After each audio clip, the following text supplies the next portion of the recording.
আসসালামু আলাইকুম। গতকাল আমি জনাব আবু সাইদ খান সাহেব ভাই কোরআন পাঠ আন্দোলনের আহ্বায়ক, তার আমন্ত্রণে তার অফিসে একটু দেখা করলাম। কথাটা এই জন্য বলছি, মূলত যারা কোরআন নিয়ে গবেষণা করেন, কোরআন নিয়ে কাজ করেন, আর বিশেষ করে যারা এই ধরনের লোক, তারা যারা সামাজিকভাবে কোনো রকম নিগৃহীত হয়, লাঞ্ছিত হয়, তাদের ব্যাপারে জানা বা জানার একটা ইচ্ছা, আগ্রহ, স্পৃহা আমার অনেক আগের থেকেই। আবার যারা অন্যায়ভাবে কিছু কিছু জায়গায় লাঞ্ছিত হচ্ছে, তাদের সম্পর্কেও আমার জানার ইচ্ছা। তাই প্রসঙ্গক্রমে বলছি, যখন সিনহা সাহেব মারা গেলেন, মেজর সিনহা, তার কিছুদিন পরেই আমি সেই মেরিন ড্রাইভে যেখানে তাকে হত্যা করা হয়েছিল বা যেখানে তাকে গুলি করা হয়েছিল, সেই জায়গাগুলো সরজমিনে নিজে একটু ভিজিট করে দেখে আসছিলাম। আবার আবু সাইদ খান সাহেব, ইনিও যখন দেখা হলো আমাদের ডক্টর আব্বাসী সাহেবের সাথে একটা বাহাসে একতরফা আব্বাসী সাহেব অ্যাকিউজ করে অনেক কথাবার্তা বলছিলেন, আমাদের কাছে একটু খারাপই লাগছিল। তখন থেকে আমার ইচ্ছে ছিল যে ভাইয়ের সাথে দেখা করি, কথা বলি। রব্বুল আলামিনের ইশারায় হয়তো উনি আমাকে দাওয়াত করছিলেন যে যখন ভাই আসেন একটু কথা বলি। তারই আমন্ত্রণে তার অফিসে কালকে দেখা গেল, কথা হলো দুই ভাই অনেক সময়। এবং আমরা দেখলাম যে মেজর যে উদ্দেশ্য, সেটা একটা মহৎ উদ্দেশ্যে সে কাজ করছেন। কোরআন আন্দোলনের মাধ্যমে ইনি অফলাইনে তার কাছে লোকজন আসে, নিজের টাকা খরচ করে, নিজের জায়গা ইউজ করে, নিজে অফিস ইউজ করে সেখানে কোরআন পাঠ আন্দোলনের কার্যক্রম চালিয়ে যাচ্ছেন। সেই সাথে আরও একটা যে কাজ করছেন, যেটা সর্বজন বিদিত এবং সর্বজন গ্রহণযোগ্যতা লাভ পেয়েছে, সেটা হলো বিভিন্ন ইউনিভার্সিটি এবং কলেজগুলোতে মোটিভেশনাল বক্তব্যগুলো দিচ্ছেন, যা আসলে আমাদের সাধারণ মানুষের কোরআন জানার ব্যাপারে সাগ্রহ তুলে ধরবে বলে আমি আশা করছি এবং আস্তে আস্তে এই বিস্তৃতি লাভ করবে। আমরা একটা ছুরা কিছু সময় আয়াত করলাম বা পাঠ করলাম। পাঠের ধরন এবং পাঠের বোঝা আলাদা হতে পারে, তবে আমি এখানে যে কথা বলতে যাব সেটা হলো, আমাদের কোরআন বোঝার ক্ষেত্রে এক একজনের ধরনের তপস্যা, চিন্তাভাবনা, সাধনা থাকবে। ব্রেনে সবার একভাবে উৎকর্ষিত হয় না। সুতরাং কোনো একটা আপনি ভালো জানবেন, কোনটা আমি ভালো জানবো, এই জন্য আমরা যেন কাকেও কখনো নিগৃহ বা ঘৃণিত করে কথা না বলি, ইচ্ছাসিত কথা না বলি, অথবা অহংকার করে না কথা না বলি। আমাদের কথা হলো, আমাদের ভিতরে ঐক্য দরকার, আমাদের কোরআন জানা দরকার, সকলের মধ্যে কোরআন পৌঁছানো দরকার। আমরা যদি এই কাজটা এখন না করতে পারি, আমাদের ভবিষ্যৎ প্রজন্ম আরও অন্ধকারে যাবে। আমরা যদি এখন থেকে 50 বছর আগের কথা চিন্তা করি, তাহলে দেখা যায় যে তখনকার সময় বাংলার তর্জমাই ছিল না, কোরআন পড়তো কেউ বুঝতো না। আমরা বাপ দাদা 14 পুরুষ ছিল গোমূর্খের দল বলতে পারি। তারা কোরআন জানতো না, বুঝতো না, তারা ইবাদত করতো, ইবাদতের মর্ম বুঝতো না। তাদের ইবাদত কবুল হবে কি না হবে সেটা পরে কথা, কিন্তু তারা মুমিন হওয়ার শর্ত এবং মুসলিম হওয়ার শর্ত পালন করেনি। এখনও বহুত লোক আছে যারা মুমিন এবং মুসলিম হওয়ার শর্তই জানে না, তারা নিজেকে মুমিন দাবি করেন। আমি এই প্রসঙ্গে প্রলং করছি না, তবে একটা জিনিস এখানে রিকোয়েস্ট করব, তারপর শুরু করব। সেটা হলো, আমরা দেখলাম যে যেমন একটা উদ্ধৃতি দেয় চরমনাই পীর সাহেব, এবং এরকম ইসলাম ঘরানার অনেকেই একসময় বলতেন, প্রয়োজনে কাফেরের সাথে হাত মিলাবো, জালিমের সাথে হাত মিলাবো, ফাসিকের সাথে হাত মিলাবো, তবু জামাত ইসলামের সাথে হাত মিলাবো না। কত বড় ঔদ্ধত্যপূর্ণ কথা! জামাত ইসলাম ভুল করতে পারে, আমি জামাত করি না, তবে আপনিও ভুল করতে পারেন। সুতরাং আপনার যে কারোর সাথে হাত মিলাবেন না এটা না, বরং যে লোকটা আল্লাহর পথে একটু হলেও সর্বাত্মক চেষ্টা করে, তার ভুল থাকতে পারে, কিন্তু তার ভিতরে হাত মিলাবো না, তাকে সংশোধন করব না, আমি তাকে অ্যাভয়েড করব। তাহলে আমি কারে আলিঙ্গন করব? আমি কি বিলিকয় করব, অর্থাৎ বন্ধুত্ব করব কাফির জালিমের সাথে? প্রশ্ন থেকে যায়। সুতরাং আমরা এখান থেকে সহনশীল হব, ঔদ্ধত্যপূর্ণ কথা না বলি। গতকাল যে সূরাটা আমরা একটু পাঠ করলাম, সেই সূরাটা আমি এখন পাঠ করার চেষ্টা করছি এবং বোঝানোর চেষ্টা করছি। আমার ভুল ত্রুটি হতেই পারে সকলের কাছে। আমি বলবো, আমার ভুল ত্রুটি যে জায়গায় আমরা ভুল করছি সেইখানে যেন আমরা ওই পয়েন্ট থেকে সংশোধন করার চেষ্টা করি। আলহামদুলিল্লাহ। রব্বি আউযুবিকা মিন হামাযাতিশ শায়াতিন ওয়া আউযুবিকা রব্বি আইয়াহজুরুন। 61 নম্বর সূরা সাফ। সাফ শব্দের অর্থ সারিবদ্ধ হইয়া, সারিবদ্ধভাবে চলা। সাব্বাহা লিল্লাহি মা ফিস সামাওয়াতি ওয়াল আরদ।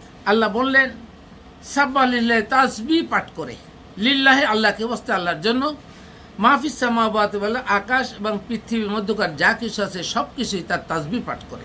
তাহলে সেখানে বোঝা যাচ্ছে সব কিছু তাসবিহ পাঠ করে বলতেই প্রাণী জগৎকে বোঝাচ্ছেন, অথবা প্রাণ গাছপালা সহ। তারা কি মুখে মুখে আমাদের মতো তাসবিহ করে? সবাইকে মুখে তাসবিহ করে? নিশ্চয়ই না। তাহলে প্রাণী জগতের সকলেই যেহেতু আল্লাহর তাসবিহ করে, তাহলে এই তাসবিহ করার ধরন হলো এইটা আমি বুঝতে পারতেছি আল্লাহর হুকুম মেনে চলে, দ্যাট ইজ দ্য তাসবিহ। আমরা যে মুখের মধ্যে তসবিহ করি, this is not should not the তসবিহ। তসবিহ আল্লাহর হুকুম পালন করা, অর্থাৎ আল্লাহর বিধান পালন করা, বিধান মেনে চলা। তা বিধান মানতে হলে বিধান জানতে হবে, আদার্স মানবেন কীভাবে? আর না মানে যদি বলে আমি তসবিহ করি, এটা তাসবিহ হবে না। আহুয়াল আজিজুল হাকিম, তিনি মহাপ্রত্যাশালী এবং প্রজ্ঞাবান। এই প্রথাটা অনেক জায়গায় আছে, মহাপ্রত্যাশালী মানে এর থেকে আগ্রহ নেই। ইয়াইয়ুল্লাযীনা আমানু লিমা তাকুলুনা মা তাফআলুন, ইয়াইয়ুল্লাযীনা আমানু, হে যারা ঈমান এনেছো, অর্থাৎ কোরআনের জ্ঞান অর্জন করে বিশ্বাস অর্জন করছো, তাদেরকেও সম্বোধন করছে, হে যারা ঈমান এনেছো, লিমা তাকুলুনা, তোমরা কেন তা বলো, মা লা তাফআলুন, তোমরা যা করো না। অর্থাৎ আমরা যা বলি তা কেন করি না বাস্তবে, এটাই হলো কথা। তো বাস্তবে অনেক কথাই আমরা বলি যা বাস্তবে করি না। সুতরাং করা বলার ভিতরে সমন্বয় থেকে মিল থাকতে হবে। আপনি যা বলবেন সেটা হবে কোরআন ভিত্তিক, যা করবেন তা হবে কোরআন ভিত্তিক, তাহলে এই প্রশ্নের সম্মুখীন আমরা হব না। কাবুরা মাক্তান ইনদাল্লাহ, আল্লাহর কাছে এটি সবচেয়ে উদ্রেককারী একটি বিষয়, রাগের একটা বিষয়। আন তাকুলু মা লা তাফআলুন, আপনি যদি সেই কথা বলেন যা আপনি করেন না, আপনি করেন না, আপনি মানেন না, কিন্তু সকলের জন্য আপনি বলবেন, সেটা আল্লাহ পছন্দ করেন না। সুতরাং প্রত্যেক ব্যক্তির জন্য এটা আমাদের জানা বা বোঝার বিষয় এবং অনুধাবন বিষয় যে আমরা যেন এমন কথা লোকে না বলি যা আমরা নিজেরা করি না। আমরা যা করব ওটা বলবো, আবার করার ক্ষেত্রে আল্লাহ যা করতে বলছে সেইটা করে ওইটাই বলবো, এর বাহিরে যাব না, পদস্খলন হবে না। ইন্নাল্লাহা ইউহিব্বুল্লাযীনা ইউকাতিলুনা ফি সাবিলিল্লাহি সাফফান কাআন্নাহুম বুনিয়াম মারসুস। ইন্নাল্লাহা ইউহিব্বুনাল্লাযীনা, আল্লাহ তাদেরকে পছন্দ করেন, ইউকাতিলুন ফি সাবিলিহি, যারা আল্লাহর পথে সর্বাত্মক যুদ্ধ করে, এই যুদ্ধ বা জিহাদ করে। এইখানে আল্লাহর পথে জিহাদ বিভিন্নভাবে, শুধু ঢাল শুরকি অস্ত্র নিয়ে জিহাদ না। আমরা যারা আল্লাহর পথে কথা বলি, যারা কথা বলে না, আল্লাহর পথে জানে না, অর্থাৎ কোরআন জানে না, তাদের বিরুদ্ধে যুদ্ধ করার সামিল। অর্থাৎ তাদের মনে যাদের কোরআনের জ্ঞান, বহির্ভূত জ্ঞান ঢুকে আসে, তারা তো আমার কথা মানবে না। সুতরাং তাদের কাছে এই কথা পৌঁছানো মানে যুদ্ধেরই সামিল হচ্ছে। আর সারিবদ্ধ হয়ে যেন আমরা মানে সীসা ঢালা প্রাচীরের মতো, সাফফান কাআন্নাহুম বুনিয়ামান মারসুস, যা সীসা ঢালা প্রাচীরের মতো আমরা যেন এক হয়ে যাই। অর্থাৎ এখানেই আমরা ঐক্যের জায়গাটা খুঁজে পাবো। অর্থাৎ আমরা যারা আল্লাহর পথে চলার চেষ্টা করছি, কোরআন জানা বোঝার চেষ্টা করছি, কোরআন মেনে চলার চেষ্টা করছি, তাদের মধ্যে যেন কোনো ধরনের ফাটল না থাকে, সীসা ঢালা প্রাচীরই নয়, আমরা ঐক্যবদ্ধ হয়ে যাই। সুতরাং আমরা যদি সীসা ঢালা প্রাচীরের মতো ঐক্যবদ্ধ না হই, তাহলে আমরা দুর্বল হয়ে যাব। 10-এর লাঠি 1-এর বোঝা। আমরা যদি সেইভাবে একাত্রে ঐক্যবদ্ধ থাকি, তাহলে কোরআন বিরোধী চক্র আমাদেরকে পরাস্ত করতে পারবে না ইনশাআল্লাহ। এই আয়াত থেকে আমরা এই শিক্ষাগুলো নিতে পারি, নানামুখী ডাইমেনশনে আমরা চিন্তা করতেই পারি। ওয়াইজ কওলা মূসা লিকওমিহি, যখন মূসা তার কওমকে বললেন, ইয়া কওম, হে কওম, লিমা তুযুনানি, কেন তোমরা আমাকে কষ্ট দিচ্ছ? ওয়াকাদ তা'লামুনা, অথচ তোমরা জানো, আন্নী রাসূলুল্লাহ ইলাইকুম, আমি তোমাদের কাছে রসুল হিসাবে, আল্লাহর পক্ষ থেকে এসে আল্লাহ আমাদেরকে রসুল হিসাবে আমাকে তোমাদের কাছে পাঠিয়েছে, এটা জানা সত্ত্বেও কেন তোমরা আমাকে কষ্ট দিচ্ছ? এই রসুল হতো বার্তাবাহক। আমরা যারা দুনিয়াতে এখনও বার্তাবাহকের কাজ করছি, আমরাও কিন্তু বলবো যে আমরা যেন সাধারণ মানুষ থেকে, আমাদের কম থেকে, আমাদের জাতির থেকে আমরা কষ্ট না পাই। জাতিকে বলবো আপনারা ঐক্যবদ্ধ হওয়ার চেষ্টা করুন, বোঝার চেষ্টা করুন। আপনারা এমন কাউকে কষ্ট দিবেন না যারা একমাত্র নিঃস্বার্থভাবে কোরআন নিয়ে আপনার কাছে হাজির হচ্ছে, কোরআন জানানো বা বোঝানোর চেষ্টা করছে, তাদেরকে কষ্ট দেবেন না। এটা আমাদের অনুরোধ এবং বিনীত অনুরোধ বলছি। ফালাম্মা জাগু জাগাল্লাহ কুলুবহুম, অতঃপর যারা যখন বাঁকাপথ অবলম্বন করলো, বাঁকাপথ অর্থাৎ আল্লাহ কোরআন ভিন্ন অন্য পথ অবলম্বন করলো, আল্লাহ তাদের মনকেও অতাৎক্ষণিকভাবে বাঁকা করে দিলেন, তারা বাঁকা জায়গায় রয়ে গেলেন। আল্লাহু লা ইয়াহদি কওমাল ফাসিকিন, আল্লাহ ফাসিক সম্প্রদায়কে হেদায়েত দেন না। তাহলে এভাবে আমরা দেখলাম, কখনো বলছেন আল্লাহ জালিম সম্প্রদায়কে হেদায়েত দেন না, আল্লাহু লা ইয়াহদি কওমাল জালিমিন, আবার কখনো বলছেন আল্লাহু লা ইয়াহদি কওমাল কাফিরিন, তার জালিম, কাফির, ফাসিক এদেরকে আল্লাহ হেদায়েত দেন না। প্রশ্ন থাকে, আল্লাহ হেদায়েত দেন না, তাহলে তারা হেদায়েত পাবে কিভাবে? এই প্রশ্ন উত্তর আমি বলবো, এটা দেন না মানে আল্লাহটা অ্যালার্মিং দিয়েছে। তা আপনি জালিম হবেন না, আপনি ফাসিক হবেন না, আপনি কাফের হবেন না, তাহলে আপনি হেদায়েত থেকে বঞ্চিত হবেন না। সুতরাং এইটা হলো পূর্বে আল্লাহ তাআলা আমাদেরকে একটা সংশোধনী দিচ্ছেন, অ্যালার্মিং দিচ্ছেন, আমাদেরকে সতর্ক করছেন। তার মানে আপনি জালিম না হলে, কাফির না হলে আপনি অবশ্যই হেদায়েত পাবেন। সুতরাং এখান থেকে আমরা এইভাবে যেন শিখি। আবার যদি উল্টাকেও শিখতে চায়, এখান থেকে কোরআন থেকে পদভ্রষ্ট হয়ে, যে আল্লাহ তো জালিমদেরকে মানে হেদায়েত দিবেন না, ফাসিকদের দিবেন না, তখন ফাসিক হয়ে গেছি, তাহলে ফাসিকের কাজটাই করি, জালিমের কাজটাই করি, কুফরির কাজটা করি। এইভাবে যেন আমরা মনকে আমরা ডাইভার্সিফাই করে বাঁকা পথে না নেই।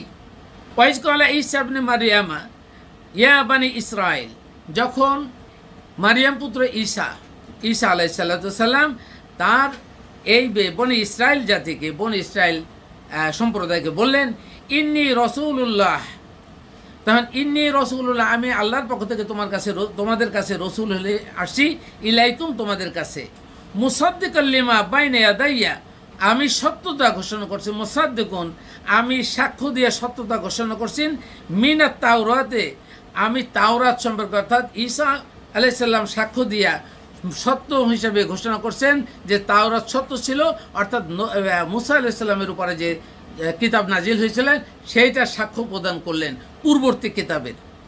অমুবাশশিরান, এবং সুসংবাদ দিলেন, বি রসুলিন ইয়াতি মিন বাদি ইসমাহু আহমদ, বললেন যে আমি এই সুসংবাদ দিচ্ছি যে আমার পরে যে রসুল আসবেন তার নাম হচ্ছে আহমদ। তা আমরা জানি আমাদের রসুলের নাম আহমদ, মোহাম্মদ, নবী বলি, অনেক রসুল বলি, উনি একই আহমদ এবং মোহাম্মদ হিসেবে আসছেন। এই রসুলের সম্পর্কে ঈসা আলাইহিস সালাম তাই আগমনী বার্তা আগের থেকে দিয়ে দিলেন, অর্থাৎ আল্লাহ দেওয়াইলেন। এইটা আল্লাহর একটা প্রোগ্রাম যা আল্লাহ মোহাম্মদ সম্পর্কে আগে থেকে পূর্ব সংশোধনী দিয়ে আমাদেরকে দিয়ে দিলেন। সেই সাথে বলা হচ্ছে যে আমরা যে জানি আমরা লা নুফারিকু বাইনা আহাদিম রসুলি, কোনো রসুলের সম্পর্কে আমরা পার্থক্য করি না। এখানেও বলা হলো এই যে ঈসা আলাইহিস সালাম মুসা আলাইহিস সালামের সাথে সংযোগ করলেন মোহাম্মদের সাথে, অর্থাৎ এই রসুলের সাথে কোনো পার্থক্য নেই, সকলেই আল্লাহর পক্ষ থেকে প্রেরিত রসুল। ফালাম্মা জাআহুম বিল বাইয়িনাতি ক্বালু হাযা সিহরুম মুবিন, অতঃপর যখন এই আমাদের মুহাম্মদ সাল্লাল্লাহু আলাইহি সাল্লাম যখন আসলেন এই বাইয়িনা নিয়ে, অর্থাৎ কোরআন নিয়ে, এই বিধিবিধান নিয়ে, সুসংবাদ নিয়ে, তারপরে যে বিষয়সমূহ নিয়ে আসার পরে তখনকার আমলের লোকজন বললেন এটা হাযা সিহরুম মুবিন, এটা স্পষ্ট জাদু ছাড়া আর কিছুই নাই। তাহলে এই যে কোরআন থেকে পথভ্রষ্ট লোকজন তখনও ছিল, এখনও আছে, যারা কোরআনকে থেকে পথভ্রষ্ট তারা এটাকে জাদুর মতোই মনে করছে, এটাকে প্রতারণার ফাঁদ মনে করছে। আসলে কোরআন আল্লাহর পক্ষ থেকে স্পর্শবাণী। আল্লাহ যাকে হেদায়েত দিবেন, অর্থাৎ আপনি যদি হেদায়েত পেতে চান অবশ্যই কোরআন জেনেও বুঝে হেদায়েত নেবেন, আর যদি হেদায়েত না পান তাহলে হয়তো আল্লাহ আপনাকে বঞ্চিত করবেন। আমরা আজকে যেভাবে পড়ার চেষ্টা করলাম, প্রত্যেককে বলবো যে আমরা এভাবে কোরআনটাকে বুঝে পড়ার চেষ্টা করি। আমরা যেন আমাদের একজনের বিরুদ্ধে অন্যজনের না বুঝে কোনো মন্তব্য না করি, না বুঝে আমরা একজনকে তির্যক মন্তব্য করে তাদেরকে মানসিকভাবে কষ্ট না দেই, আমরা সেটা চাচ্ছি না। আমরা মানুষে ঐক্য হতে চাই। আমরা কোনো নবীর বা রসুলের একচ্ছত্র অধিপত্য বা উম্মত নই। আমাদের উম্মত, আমরা একমাত্র আল্লাহর উম্মত। আল্লাহ আমাদেরকে মানব জাতি হিসেবে উম্মত বেড়েছে, সকল মানুষ আল্লাহ বানিয়েছেন। মানুষ হিসাবে সকলের প্রতি সকলের একটা দায়িত্ব আছে, সেটা হলো আমরা কোরআনের জ্ঞান সারা মানুষের মধ্যে, সকল মানুষের মধ্যে পৌঁছে দেব। মানুষ সে কোরআনের জ্ঞান পাওয়ার পরে সে এটাকে বিশ্বাস করবে বা ঈমান আনবে বা মুসলিম হবে, আমল করবে, কিন্তু করবে না এটা তার ব্যাপার, কিন্তু পৌঁছে দেওয়ার দায়িত্ব আমরা নিতে চাই। যারা আমাদের সাথে এই দায়িত্বে অংশগ্রহণ করতে চান তাহলে সকলের প্রতি আহ্বান থাকবে, আপনারা আসুন, যে কোনোভাবে আমরা ঐক্যবদ্ধ হতে চাই। আমার যেটা প্রোগ্রাম সেটা চাচ্ছি আমরা এইভাবে যে যারা কোরআন জানে না জানার চেষ্টাও করেননি, অথবা শিক্ষিত বেকার জনতা আছেন তারা যারা কোরআন জানে না তাদের প্রতি আহ্বান থাকবে, আর শুন আপনারা আমরা কোরআন জানানোর চেষ্টা করব, কিন্তু বিকল্প হিসাবে যেমন আমরা জানি পেটে দিলে পিঠে সয়, ঠিক তেমনি আপনাদেরকে আমাদের একটা গাইডলাইন দিব। আসুন আপনারা আপনাদের নিজেরা স্বাবলম্বী হন, উদ্যোগী হবেন। উদ্যোগী হবে পুরো 68,000 গ্রামে যত বাড়িতে যত পরিত্যক্ত জমি আছে, অখণ্ড বা অবিভক্ত যে জমি আছে, অথবা রাস্তার পাশের জমি আছে, ওইগুলো আমরা অত্যাধুনিক টুলস নিয়ে আসি। টুলস নিয়ে আসা আমাদের লোকজন দিয়ে আবাদের ব্যবস্থা করি। বাড়িওয়ালাদের সাথে একটা চুক্তি করে ফেলি, তারা 1/3 নেবে, আমরা 2/3 নেবো আবাদ করে এসুন। তাহলে দেখা যায় সারা বাংলাদেশে লক্ষ লক্ষ হেক্টর জমি বের হয়ে যাবে, যারা পরিত্যক্ত ছিল এটা আবাদি হয়ে যাবে, ফসল ফলবে, বিভিন্ন ধরনের ফল মূল অদ্ভুত কিছু জিনিস জন্মাবে, যেগুলো আমরা বিদেশ থেকে ইম্পোর্ট করি, তখন ইম্পোর্ট বন্ধ হয়ে যাবে, ইম্পোর্ট হবে না, নগণ্য সংখ্যক ছাড়া ইম্পোর্ট দরকার নেই। বাংলাদেশের মাটিতে সব ধরনের ফল মূল ফলন সম্ভব, শুধু টেকনোলজি ডেভেলপ করেন দিগন্ত, সেটা উন্মোচন করার চেষ্টা করি, বিজ্ঞানের সর্বাত্মক ব্যবহার করার চেষ্টা করি। একদিকে বিজ্ঞান ব্যবহার করব, কৃষি বিজ্ঞান ব্যবহার করব, এবং যন্ত্রপাতি সব ফিজিক্স, কেমিস্ট্রি, কৃষি সকল সাইডের বিজ্ঞানকে আমরা কাজে লাগাই কোরআনের জ্ঞানের ভিত্তিতে। এগুলো করে আমরা নিজেরা স্বাবলম্বী হব, সেই সাথে আমরা কোরআন তেলাওয়াত করব, কোরআন জানব। বাংলাদেশের প্রতিটি মানুষের মধ্যে দাঁড়ে দাঁড়ে ঢুকে কোরআন ঢুকে যাবে। যদি কোরআন ঢুকে যায়, তার মধ্যে দেখা যাবে একজনের সাথে একজনের ঐক্য হবে। গ্রামগঞ্জে কোনো চুরি ডাকাতি ছিনতাই বাটপারি হবে না। কারণ এখন হচ্ছে কেন, পাশের বাড়ির সাথে আপনার বাড়ির জেলাসি কোথায়, এই বাড়ির না জানার জন্য ওই বাড়ির জেলাসি। এই বাড়ির একটা গরু যে ওখানে ধান খায় অথবা ঘাস খায় অথবা গাছ খায়, আবার এই বাড়ির ছাগল যে ওই বাড়ি খায়, এইটার থেকেও দূর হয়ে যাবেন আপনারা। ইন্টারনাল জেলাসি বন্ধ হয়ে যাবেন, এবং সারা বাংলাদেশের মানুষের ভিতরে এইভাবে একটা দুর্বার আন্দোলন করে ঐক্য করতে চাই, তাহলেই হবে ঐক্য। আমরা দেখলাম এই বিগত 5ই আগস্টের আগে যে আন্দোলন, কত বড় ঐক্য, একটা অভূতপূর্ব আপনার ঐক্যর মাধ্যমে আজকে বাংলাদেশকে স্বাধীন করে ফেলছে। আমরা এই ঐক্যের সাথে কোরআনের জ্ঞানের ঐক্যটা যদি ঢুকাতে পারি, আমরা তখনই এই শিশির ধারা প্রাচীর মতো ঐক্যবদ্ধ হব। বাংলাদেশে এক জাতি এক নীতি, এইটাই থাকবে, এবং এইটা হলো দেশপ্রেম। তাহলে আমাদেরকে ঠেলা দিয়া গুঁতো দিয়া আমাদের ঐক্যে ফাটল ধরাতে পারবে না। সুতরাং এখন যে ডক্টর মোহাম্মদ ইউনূস স্যার আছেন, ওনার যে চিন্তাধারা, আমরা চেষ্টা করব বাংলাদেশের প্রেক্ষাপটে, হয়তো আমার সাথে একমত নাও হতে পারেন, তবে বিগত 800 বছরের মধ্যে এইরকম একটা শাসক, এইরকম একটা জননেতা আমার চোখে আমি দেখি নাই। আমি যখন কথা বলি যে এরকম লোক দেখি নাই। এর হাত ধরে যদি আমরা সবাই ঐক্যবদ্ধ হই, পুরো বাংলাদেশ দেশপ্রেমিক হবে, পুরো বাংলাদেশ ডেভেলপ হবে। আর যারা এর বিরোধিতা করে, তারা নিশ্চয়ই নিছক নিজেদের স্বার্থ রক্ষার জন্য এগুলো করছেন। তারা কিন্তু দেশপ্রেমিক না, তারা দলপ্রেমিক, তারা নিজস্ব ব্রেন প্রেমিক, অর্থপ্রেমিক ছাড়া আর কিছু হতে পারে না। আল্লাহ হাফেজ।